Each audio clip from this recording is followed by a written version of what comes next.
मध्य प्रदेश धर्मीय क्षेत्र के हिसाब से आगे उभरेगा और अभी भी है। और जो इंटरनेट का बात आता है, आप लोग देखते हैं इंटरनेट कई 1 दिन 2 दिन, कभी कभी 4 5 दिन, और हर क्षण में इंटरनेट कभी कभी फेल होता है। बैंक में पैसा नहीं मिलता, एटीएम चलता नहीं, नेटवर्क के कारण मेल सिस्टम भी बंद हो जाता है, और फोन से बात करते हैं तो फोन कट जाता है। तो किसी को बीमारी होगा तो पहले छोटे छोटे संकेत आएगा, उसका बाद उसका मृत्यु होता है। तो इंटरनेट शुरू कर दिया अपना बीमारी, और ऐसे समय आएगा अंतरिक्ष में सैटेलाइट काम नहीं करेगा, और विश्व युद्ध के बीच में ऐसे समय आएगा एक नक्षत्र आके धरती पर साथ ये तीनों समुंदर पर गिरेगा। उसी समय सारे इंटरनेट फेल होगा। उस समय एक दिन में नहीं होगा, समय के साथ होगा। एक तरफ से भक्तों का उद्धार, एक तरफ से धर्म रक्षा, दूसरी तरफ से पापियों का विचार, ये सब काम सीरियली स्टेप बाय स्टेप चलेगा। और समय मैंने तो बताया 2032 से आगे 2 3 साल इधर उधर हो सकता है, पर 32 तक लोग समझ जाएंगे, जो जो लिखा था शास्त्र में सब प्रमाण हो जाएगा। जय जगन्नाथ। अनोनिमस से गुजरात से एक भक्त, उन्होंने प्रश्न किया है कि रोग महामारी क्या अगले साल से ही आ जाएंगे, और अगर रोग महामारी आएंगे तो रक्षा का उपाय। साथ में जो 12,000 भक्तों का एकत्रीकरण होना चाहिए, उन्होंने लिखा है 12,000 भक्त, तो वो कब होगी?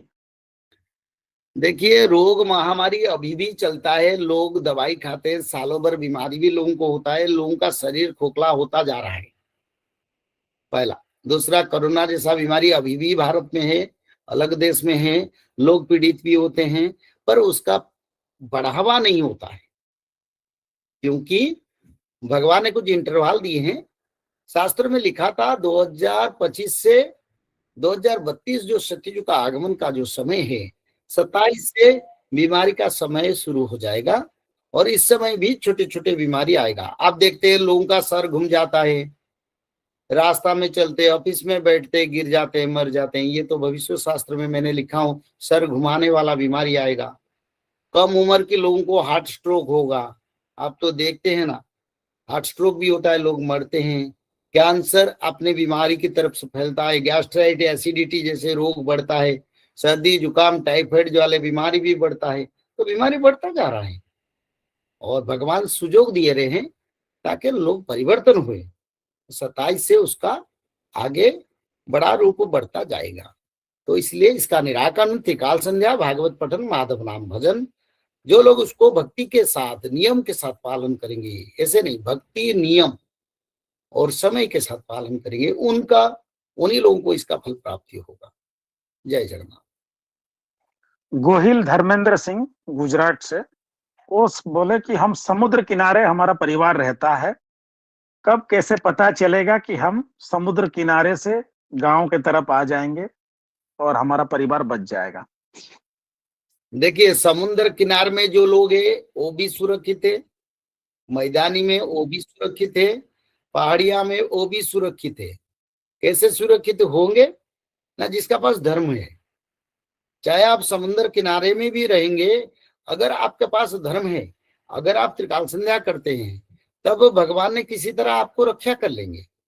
अगर समुद्र किनारे में ना रह के हम दूसरी जगह पे जाएंगे, क्योंकि पंचभूत का तो प्रलय होगा, अग्नि प्रलय होगा, जल प्रलय होगा, वायु प्रलय होगा, भूकंप होगा, जल प्रलय में सुनामी है, तो सुनामी में तो बच जाएंगे, दूसरा प्रलय में लोग आ जाएंगे, रोग बीमारी में आ जाएंगे। तो मृत्यु किसी का ऐसे नहीं होता है, बिना कर्म से मनुष्य का मृत्यु संभव नहीं है। जिसका पास धर्म बड़ा है उसका आयु बड़ा है, जिसका पास धर्म छोटा है उसका आयु छोटा है। तो इसीलिए इस विचारधारा में ना रह के आप त्रिकाल संध्या को अपनाइए, भागवत पठन कीजिए, सुबह अग्निहोत्र यज्ञ कीजिए, जिसमें आपका पुरुषार्थ पुण्य फल बढ़ेगा।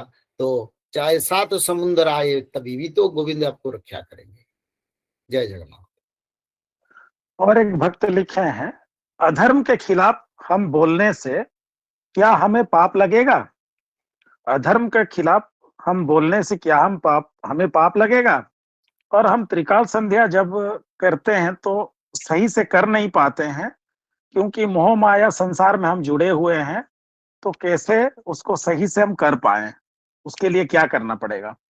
देखिए, अधर्म के विरुद्ध में आवाज उठाना धर्म है, पर हमारे देश में संविधान है, अनुशासन है, तो इसका विचारधारा हमारी सरकार को करना है।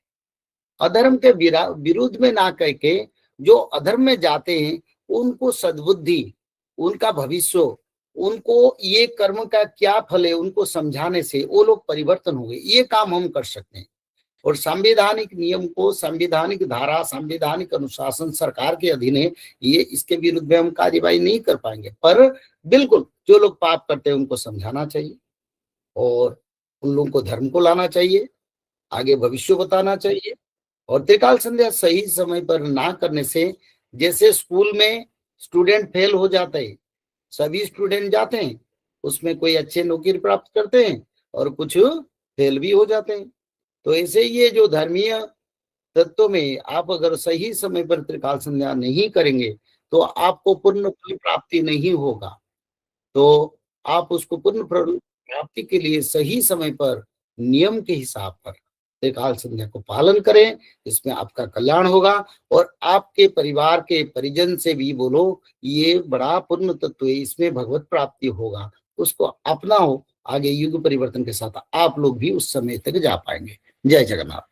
जय श्री माधव। जल प्रलय, महामारी और भूकंप, अग्नि प्रलय, वर्ल्ड वार 3 और महाविनाश, ये तो एक दिन होना ही है, लेकिन इस सब से आप बच कैसे सकते हैं? सबसे पहले नॉनवेज खाना छोड़ दीजिए, अंडा भी नहीं खाना है और किसी भी तरह का नशा मत करिए और गलत काम मत कीजिए और सत्य, प्रेम, दया, क्षमा और शांति का आचरण कीजिए। और 3 चीज कीजिए, उसमें से सबसे पहला है त्रिकाल संध्या यानी त्रिसंध्या। उसको दिन में 3 बार करते हैं। जैसे सुबह में करते हैं ब्रह्म मुहूर्त में, सुबह 4 बजे से लेकर के 6 बजे के बीच में आप कभी भी कर सकते हैं। लेकिन आपको समय नहीं मिला तो समय आप आगे पीछे कर सकते हैं, आधा घंटा 1 घंटा पीछे कर सकते हैं। दोपहर में 11:30 बजे से लेकर के दिन का 1 बजे तक कर सकते हैं, उसके बीच में शाम को 5 बजे से लेकर के 6:30 बजे तक कर सकते हैं। दिन भर में 1 बार नहा के त्रिकाल संध्या जरूर करें। बाकी समय आप हाथ पैर मुंह धोकर भी कर सकते हैं और 3 बार आप श्री गंगे बोल करके स्टार्ट कर सकते हैं। जो दूसरा उपाय है वो है श्रीमद् भागवत महापुराण पठन। दिन में 1 अध्याय जरूर पढ़ें, दिन भर में 1 अध्याय जरूर पढ़ें, वो भी ना हो सके तो 1 पन्ना तो जरूर पढ़ें। अगर उतना भी समय नहीं है तो 1 श्लोक जरूर पढ़ें। तीसरा उपाय माधव नाम का जप करें, निरंतर करें, कोई भी काम करते हुए करें, हमेशा माधव नाम का जप करें। त्रिसंध्या का पीडीएफ, श्रीमद् भागवत महापुराण का पीडीएफ और भविष्य मल्लिका का फ्री ई बुक भविष्य मल्लिका पुराण, ये सब आपको डिस्क्रिप्शन बॉक्स में मिल जाएगा। भविष्य मल्लिका के बारे में अधिक जानकारी के लिए आप भविष्य मल्लिका के वेबसाइट पर संपर्क कर सकते हैं bhavishyamalika.com। और अधिक जानकारी के लिए भी कल्कि अवतार ऑफिशियल चैनल को देख सकते हैं, जहां पर मल्लिका के बारे में खुलकर बातें रखी गई है, जहां पर आप लगभग 1000 जितना वीडियो आपको देखने को मिल जाएगा। और भी आपको अधिक जानकारी जानना है त्रिसंध्या के बारे में और कोई आपको सवाल है तो नीचे दिए गए नंबरों पर आप संपर्क कर सकते हैं।